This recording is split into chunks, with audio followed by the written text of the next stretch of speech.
Hello indie game fans, the relatively niche beat-em-up genre has seen somewhat of an uptick in interest due to the success of Streets of Rage 4, so here's a look at 10 of the best upcoming titles, where we do have a surprising number of licensed games which have been handed over to relatively small teams, so I do suppose that counts in my book.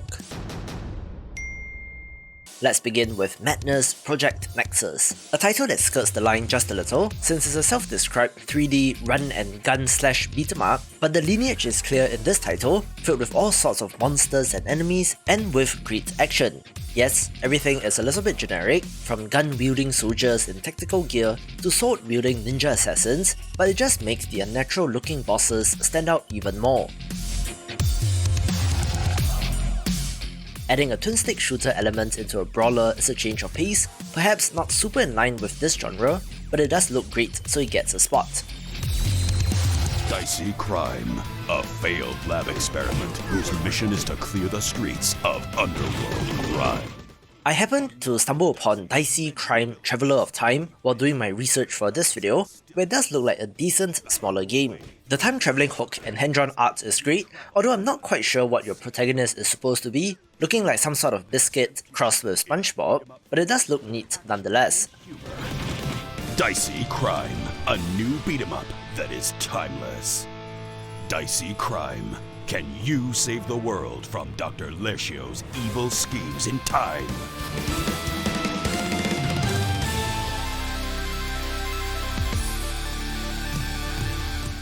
Our first licensed title is Jay and Silent Bob Chronic Blunt Punch, based on characters created by celebrity Kevin Smith, but is from indie developer Interabang Entertainment, whom I believe are a team of less than 15.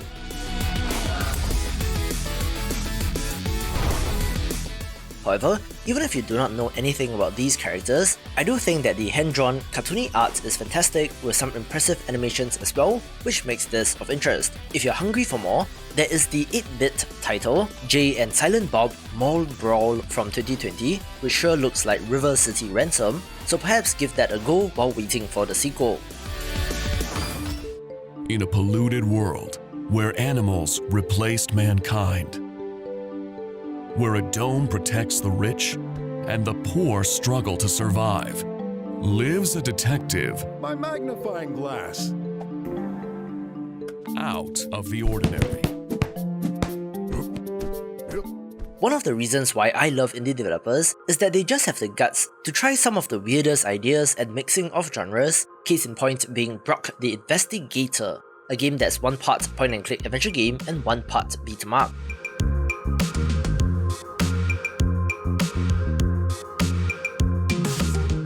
Like some of the other titles on this list, the hand-drawn art is excellent, reminiscent of a Saturday morning cartoon, but the detective slant makes it something different.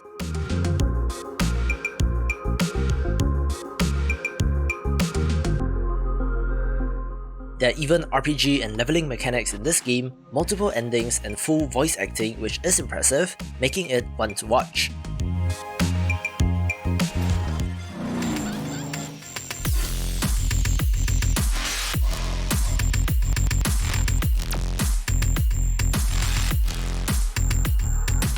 A game that I've covered on my previous list is City of Rampage, where it's still not released and we have not had any updates, but it does look great, so it still gets a spot.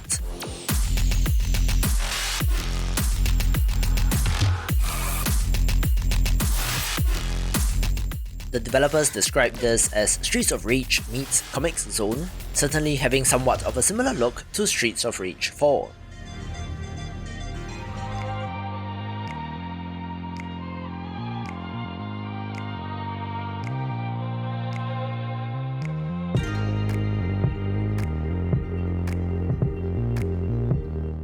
I do think that Russian developer Shin-Yo is onto something with his games, all sporting a similar look and art style, but are generally crime-adjacent brawlers of interest, with the latest title being Fading Afternoon.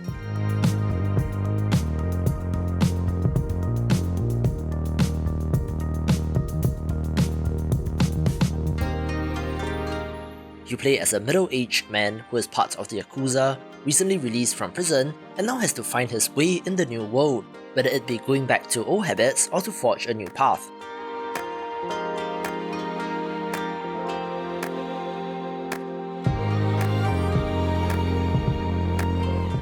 Vengeance and violence, of course, is one of the options, but there is perhaps a larger existential story about the meaning of life and all of that.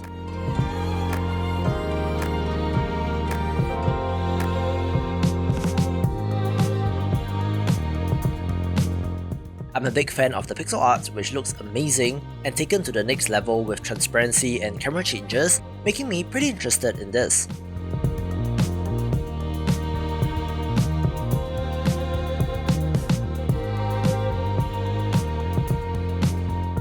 If it looks good to you, be sure to check out their previous work, The Friends of Ringo Ishikawa and Arrest of a Stone Buddha for more.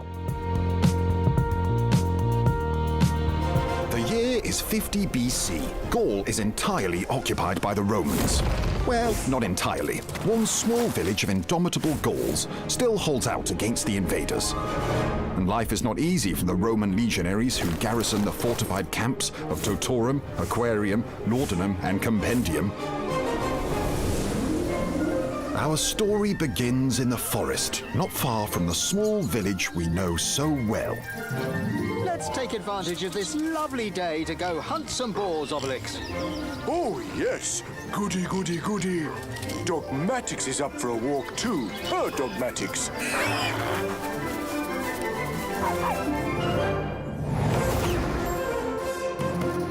On with the adventure! I initially had Asterix and Obelix, slapped them all much lower on the list, but upon reviewing this fantastic new trailer, did rekindle some childhood memories for me as someone who grew up with the 90s and had a great time with the earlier games. It is based on a comic book franchise that goes back to the 50s, where you play as two Gaulish warriors fighting against the Roman Empire, beating and slapping them all with a fantastic art style. As someone with nostalgia for the series, fingers crossed that it will be great.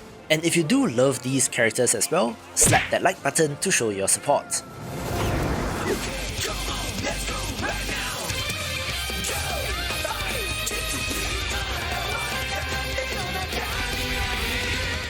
The top 3 begins with Jitsu Squad, one of the most impressive titles that I have my eye on ever since its Kickstarter campaign, since it just looks like pure fun.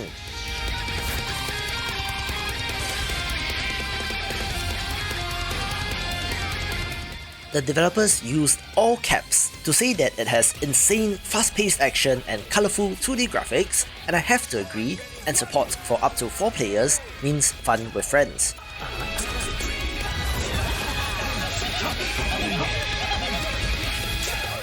I'm pretty impressed with the variety and design of enemies and bosses, even from this trailer alone, so fingers crossed this will be excellent.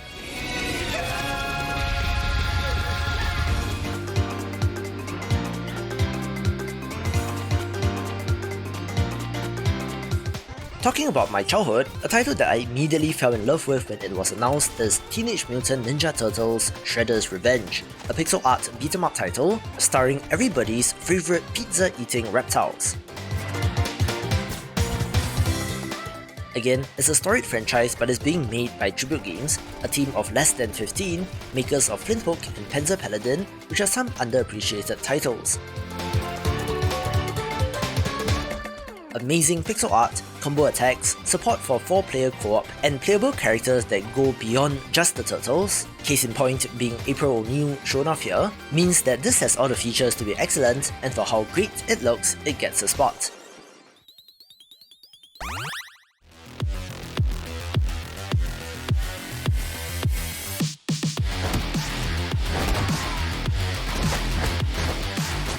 While Opening Night Live may have been the first glance at Midnight Fight Express for many people, I did mention it in my previous video as well, so if you want to keep up with the best in indie gaming, be sure to subscribe to this channel.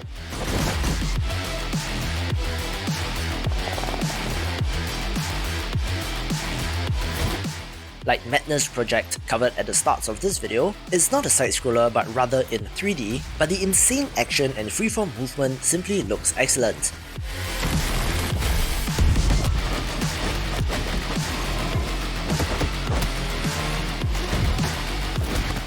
Use your limbs and a variety of weapons to beat down on your enemies, looking to evoke elements of titles like John Wick, but it really does look excellent, taking the #1 spot. For more beat-em-up titles, watch these videos and I will see you after the jump.